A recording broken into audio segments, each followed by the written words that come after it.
Hindi rin pala mga minamahal na katiis ang anak ni Amy Marcos. Sino ba yung anak niya? Si Matthew, si Governor Matthew Marcos Manotoc.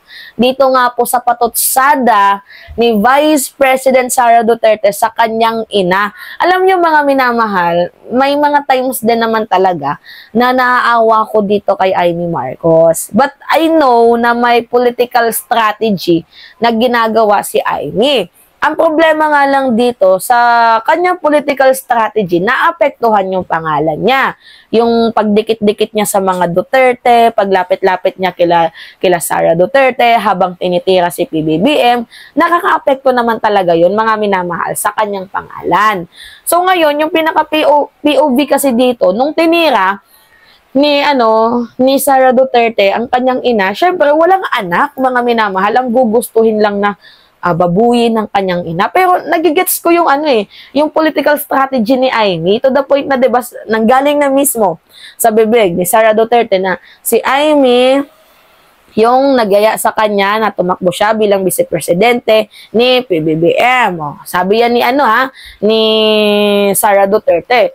So doon pa lang sa point na yun, mga minamahal, parang sinasabi niya na nautakan ako ng mga Marcoses.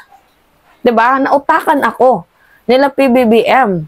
Parang doon ba kabungog niya si Ton nga part, 'di ba? Mga minamahal, doon sa part na 'yun, parang may aning-aning siya. Siya din mismo yung nag-reveal na parang inutakan siya. So, parang tinutukoy niya na magaling na political strategist itong si Amy Marcos. But sinungaling doon sa part na yan si Sara Duterte. Dahil mayroon nga pong lumabas na video coming from Amy Marcos na si Sara Duterte mismo ang nag-alok na maging vice-presidente ni PBBM. Actually, may interview mga minamahal si Doc Willie Ong na ang una daw pong kinuha ni PBBM as a vice-president tandem niya ay si Dr. Willie Ong. Diba? Ang problema nga lang, naunahan na ni Isko Moreno itong si Willie na maging vice-presidente niya. So, ang ending si Sara Duterte, kasi si Sara gusto ding tumakbo. Yun yung totoo. But anyway, hindi yan yung pag-uusapan natin. Pag-uusapan natin ngayon, itong iniwang statement nga po ni Governor Matthew Marcos Manotoc na ni Amy Marcos. Ang sabi dito, I'm very saddened by the recent statement of our dear VP Inday Sara Duterte. Tingnan nyo, nandyan pa din yung respeto, mga minamahal. Kahit masyado nang binababoy ni Sara Duterte, itong mga Marcoses, still nandoon pa din yung respeto ni Sandro, ni Matthew, kahit na si Amy Marcos at itong si PBBM. Sa kanya mga patotsyada, tingnan nyo, ang nangyari ba, mga minamahal, tawag dito, gumante ba yung Malacanang? May statement ba ang Malacanang? Wala! Never pong nagsalita ang Malacanang, mga minamahal. Hanggang ngayon, tahimik sila kasi kahit pa paano, nire-respeto nila itong si VP. Tingnan nyo, ano yung labas nito? Mas lalong manggigigil si Sara kasi hindi siya pinatulan Hindi siya pinatulan. Mas lalong manggigigil itong si Vice President Sara Duterte. Hindi epektibo yung patapon-tapon ng bangkay doon sa West Philippine Sea, yung pupugutan ng ulo. Hindi mga minamahal, hindi naapektuhan. Ang ending nito, magagalit lalo itong si Sara Duterte. Na bakit kahit ano paninira ko, hindi sila nagagalit. Kaya ang outcome nito, mga minamahal, nagmumukha na siyang desperado. Nagmumukha na siyang baliw sa kakakilos niya na gusto niyang anuin si Marcos, tapos si ganyan. Ang ending nito, siya yung nasisira. Imahe niya, reputation niya ang sinisira niya. Na parang sa madaling sabi, parang hindi na siya kagalang-galang tingnan. Okay, sabi pa dito, most of all, I was shocked to hear that Senator Amy R. Marcos was included as Sen. Amy has been loyal friend and supporter to Sara for many years. Diba sabi nga ni Sara Duterte, sila lang naman daw magkakilala ni Amy. Diba? Since 2019. Hindi nga naman daw kaibigan yan si Marcos. Kahit kaibigan ni PBBM, kahit ang turing ni PBBM ay kapartner, katandem niya, si Sara Duterte, he was deceived. Kasi yun yung akala niya, kaibigan sila. Pero ang tingin pala ni Sara Duterte, hindi, katrabaho ko lang yan. Hindi ko naman siya kaibigan. Diba, ang plastic, ang baboy. Tapos ngayon na si Senator Amy na kaibigan niya, Ewan ko dito kung bakit napasok sa punto na nilalaglag na ni Sara Duterte itong si Amy Marcos. 'Di ba? Supposedly friends kayo. And Amy Marcos supporting you in the Duterte camp since 2016. 'Di ba? Kasi kayo yung unang lumapit sa mga Marcoses. Tapos ngayon, na naging presidente lang yung ama mo, ang taas na ng apog mo, ang taas na ng tingin mo sa sarili mo, mahiya ka naman kung hindi dahil sa mga loyalista, walang Duterte sana ngayon. Walang Duterte naging presidente ng Pilipinas. Oportunista kasi kayo. Ginamit nyo yung hidwaan ng Dilawan at mga loyalista para lang makakup up ng boto.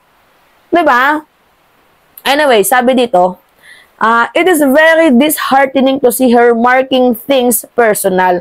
Kaya nga sabi ni Matthew, nakakalungkot at nakakasakit ng puso itong mga binitawang pahayag ni Sara Duterte. Hindi mo man lang ba naisip yung friendship ninyo?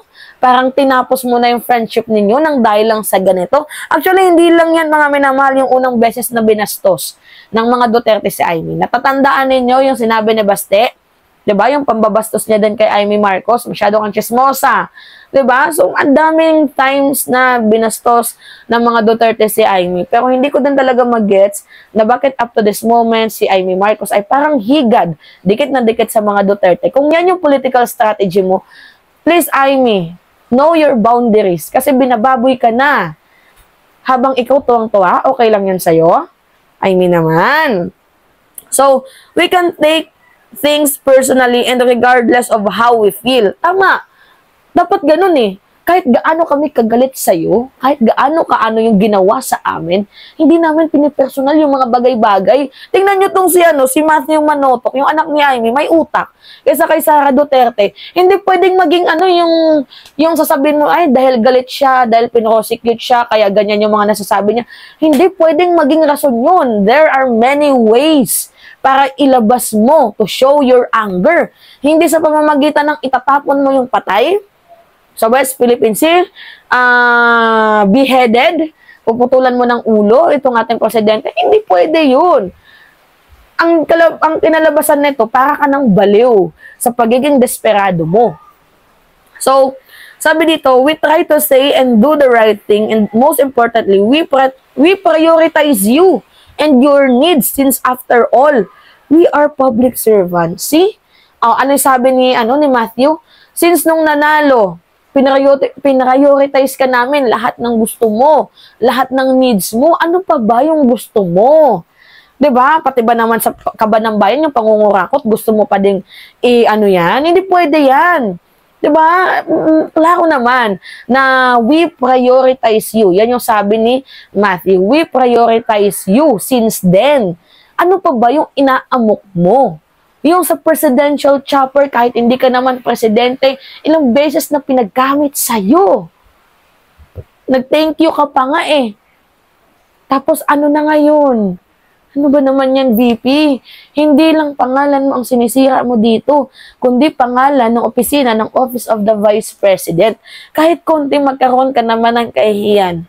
Please lang, VP. Please lang. Ka na nahiya? Anyway, yan po mga minamahal. It's me again, si Mima Alicia nyo, at nagbabalik ulit para sa ating panibagong video.